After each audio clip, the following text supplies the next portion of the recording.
దేవునికి స్తోత్రములు.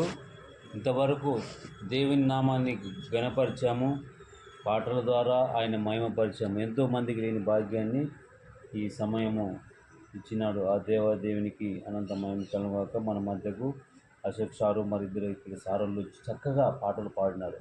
ఈ రోజుకి రావడానికి దేవుడు నడిపించాడు, పరిశుద్ధాత్మ దేవుడు. కాబట్టి మంచి పాటలు, ఆ పాట వింటుంటే మన హృదయంలో ఉండేటువంటి ఆటోమేటిక్గా తలంపులు చెడు అన్నీ బయటకు పోతాయి. ఉజ్జీవంగా పాడాలనిపిస్తుంది. అందుగురించి ఈరోజు వాక్యములు క్లుప్తంగా కొన్ని మాటల్ని, దేవుని మాటల్ని జాగ్రత్తగా విందాం. ఎవరన్నా ఒక ఇచ్చినట్టు జాగ్రత్తగా వింటాం.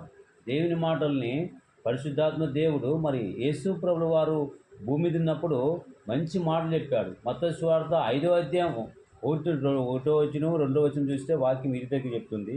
చూసినట్లయితే వాక్యం ఈ రీతిగా చదవండి. మత్తయి సువార్త 5వ అధ్యాయం. ఆయన జన సమూహములను చూచి కొండ ఎక్కి కూర్చుండగా ఆయన శిష్యులు ఆయన యొద్దకు వచ్చిరి. అప్పుడు ఆయన నోరు తెరచి ఇలాగూ బోధింపసాగింది. ఆత్మవిశ్వాసములు పరలోక రాజ్యము వారిది, దుఃఖపడువారు ధనిలు, వారు ఓదార్చబడు. ప్రేమల తండ్రి, నీ పాదాలు కొన్ని నిమిషాలు సాయంత్రమని యేసు పరిశుద్ధ నామాన్ని బట్టి ప్రార్థన చేస్తున్నాం తండ్రి.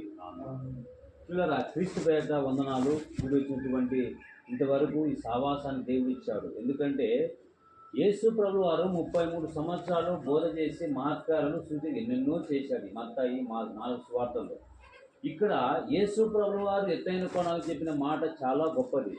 అందులో ఈ యొక్క సంథింగ్ తండ్రి దగ్గర ఏమైతే సెలవు తీసుకొని భూమి మీదకి వచ్చాడు. ఎందుకు వచ్చాడంటే భూమి మీదకి ఎందుకు వచ్చాడనే మాట మనం చూస్తున్నాం. అదే లూకు సువార్త మరి ఎత్తైన కొండ మీద బోధ చేసినారు అద్భుతంగా. మరి అన్నపానాలు మరిపోయారు. దేవుని మాట ద్వారా, దేవుని వాక్యం ద్వారా బ్రతికింపబడుతుంది మనుషులందరూ. అందుకు లూకు సువార్త 19వ అధ్యాయము 10వ వచనం, ఆత్మ విషయమై దీనులైన వారు ధనులు, పరలోక రాజ్యం వారిది. మరి ఈ మాటలు నమ్ముకున్న వారు ధనులు. ఎందుకు వచ్చాడు ఈ లోకానికి? సంథింగ్ ఏమో ఇల్లు కొరకు భూముల కొరకు వచ్చానా? లూకా సువార్త చదవండి. లూకా సువార్త 19వ అధ్యాయము 10వ వచనము. నశించిన దానిని వెదకి రక్షించడానికి మనుష్య కుమారుడు వచ్చానని అతనితో చెప్పాను. ఎవరితో చెప్తున్నాను? అతనితో చెప్పాను. లూకా సువార్తలో యేసు ప్రభు సాక్షాత్తు చెప్తున్నాడు. సాక్షాత్తు పరలోక రాజ్యం నుంచి భూలోకానికి వస్తున్నమాట. ఒక సీఎం వచ్చాడు అనుకో మీ ఇంటికి, ఎంతో అంగలాస్తాడు. కానీ దేవాది దేవుడు తన రాజ్యాన్ని, పరలోక రాజ్యం తండ్రి దగ్గర ఏమైతే నేర్చుకున్నాడో భూమి మీద అదే కొనసాగించి చిన్న లైఫ్ కదా. 33 సంవత్సరాలు సన్నమాట కూడా. ప్రపంచంలో మహానుభావులు ఉన్నారు, మహానీయులు ఉన్నారు. ఇప్పుడు గాంధీజీ, అంబేద్కర్, ఇంకా వివేకానంద ఎంతో మంది ఉన్నారు. కానీ యేసు ప్రభు వారు ఒక మంచివాడుగా మిగిలింటే, అద్భుతాలు చేసి సూచక్రియలు చేసి 5 రొట్టెల నుంచి 5,000 మంది పంచింటే మంచివాడిగా మిగిలి ఎంతోమంది మహత్కారాలు చేశారు. కానీ ఈయనైతే చాలా అద్భుతం చేశాడు. కానీ ఎంతో మంది చనిపోయిన వారిని తిరిగి లేవనెత్తాడు. కుంటి వాళ్ళకి ఏమిచ్చాడు? కాళ్ళు ఇచ్చాడు. మూగ వాళ్ళకి ఏమిచ్చాడు? మాటలు ఇచ్చాడు. నత్తి వాళ్ళకి మాట ఇచ్చాడు. వంగిపోయిన వాళ్ళు లేవని ఇది చెప్పకుండా చాలా సందర్భాలు. కానీ నశించారు. నశించిన దాన్ని వెతికి రక్షించడానికి వచ్చాడు యేసు ప్రభు, దేవుని కుమారుడైన క్రీస్తు. ఆయన అదే పర్లోకం. కాబట్టి వీళ్ళు ఎంతోమంది ఆయన ఏం చేశారంటే, మరి రక్షణ కావాలని ప్రతి మనిషికి ఈ లోకానికి ఆయన ఎందుకు వచ్చాడంటే, తిమోతి 1:10 చూస్తే ఎందుకు వచ్చాడు? ఇక్కడ నశించిన దానిని వెదకి రక్షించడానికి వచ్చాడు. ఏమిట్లో నశించాము? శాంతి లేక, సమాధానం లేక, నెమ్మది లేక ఎందుకు వచ్చాడు? బైబిల్ గ్రంథం చూసి చెప్తుంది. తిమోతి రాసిన పత్రిక 1వ అధ్యాయం చూస్తే మరి అక్కడ మంచి మాట మహనీయుడు పౌలు భక్తులు రాయించాడు. తిమోతి రాసిన పత్రిక 1వ అధ్యాయం 10వ వచనం. అందుగురించి ఆత్మ విషయమై దీనులైన వారు ధనులు, పరలోక రాజ్యం వారిది. ఆత్మ గురించి క్రీస్తు యేసు లోకమునకు ఎందుకు వచ్చాడంట ఈ లోకానికమ్మా?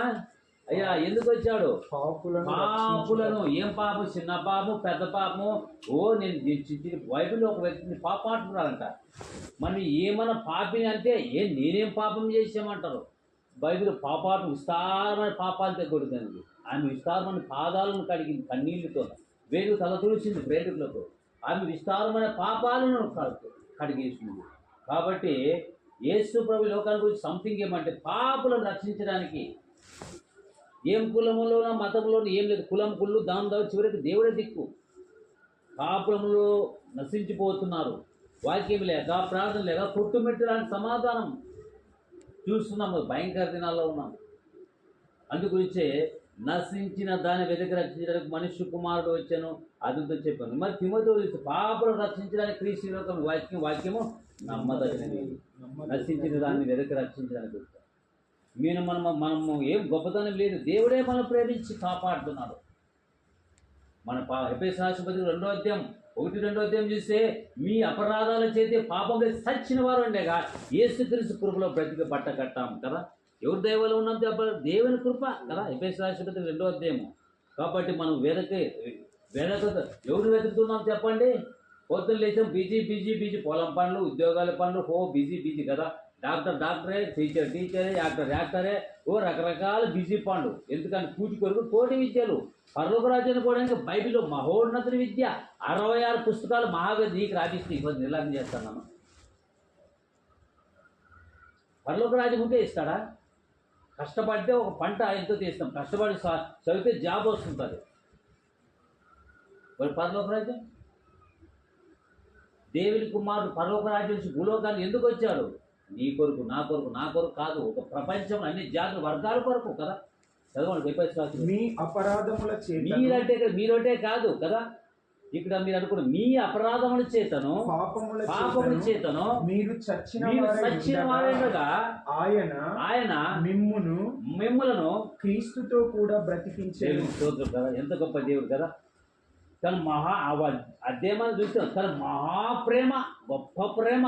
ఈరోజు మీ ఇంటికి వచ్చామని మీరేం పిలిచినారా? లేదే. దేవుడు నడిపించాడు. ఎన్నేళ్ళు సేవ చేయబడ్డా ఒకరికి రక్షపడ్డారు, కానీ మీ ద్వారానే రక్షపడారు. అందు గురించే మహాప్రేమ, ఈ కృప. అడిగితే ఇచ్చేది దానము, అడగకపోనిపే దేవుడు ఇచ్చినాడంట. ఈ యొక్క సమయంలో సాయంకాలంలో మనం దేవుని కొరకు బతికితే పరలోక రాజ్యం ఇస్తారు, లోకం కొరకు బతి చనిపోతుంది సాతాను. అందుకు ఇచ్చే లూకా సువార్తలో ఒక వ్యక్తి ఉంది. ఆమె లూకా సువార్త మరి ఈమె 15వ అధ్యాయంలో ఒక స్త్రీ నాణ్యం పోగొట్టుకుంది. కాబట్టి 8వ ఇక చూసినట్లయితే 3, 4, 5, 6 లూకా సువార్త 15వ అధ్యాయము మరి 3, 4. అందుకు ఆయన వారితో ఈ ఉపమానం చెప్పాను.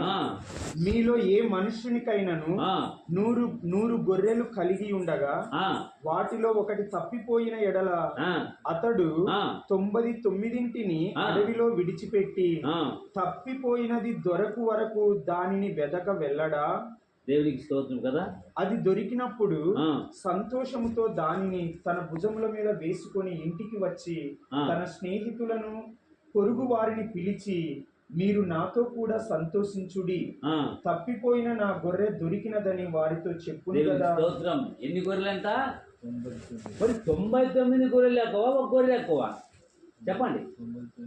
మరి 99 గొర్రెలు విడిచిపెట్టి తప్పిపోయిన గొర్రె కదా. కాబట్టి ఎక్కడ 2, 3 కూడా మీ దేవుని నామాన్ని స్మరిస్తున్నాం కదా. ఒక ఆత్మ నశించి నరకాడం ఇష్టం లేదు దేవునికి. కాబట్టి ఈ జగ్గాపురం గ్రామంలో దేవుడు నీకు అవకాశం ఇచ్చాడు. సేవకులు పంపిస్తున్నాడు, ఏ రూపము పంపిస్తున్నాడు, మన జీవితాన్ని కట్టుకోవాలి కదా. అందుగురించే ఈ గొర్రె దొరికేవారు కదా. గొర్రెలు అన్ని ఒకతో పెట్టి తప్పిపోయినట్టు గొర్రె దొరికింది. దొరికినప్పుడు ఏం చేశారు తెలుసా? భుజాన్ని సంతోషపడి అనేకులు చెప్పారు కదా. దేవుని ఆ పట్టం ఏం చేశాడబ్బా, దేవుడు కాపాడా, ఇంటి కింద పడిపోతే దేవుడు కాపాడే సాధ్యం కదా. దేవుడు తన బిడ్డకు దేవుడు ఒక దూతను పంపిస్తాడని రాకపోకలేదు.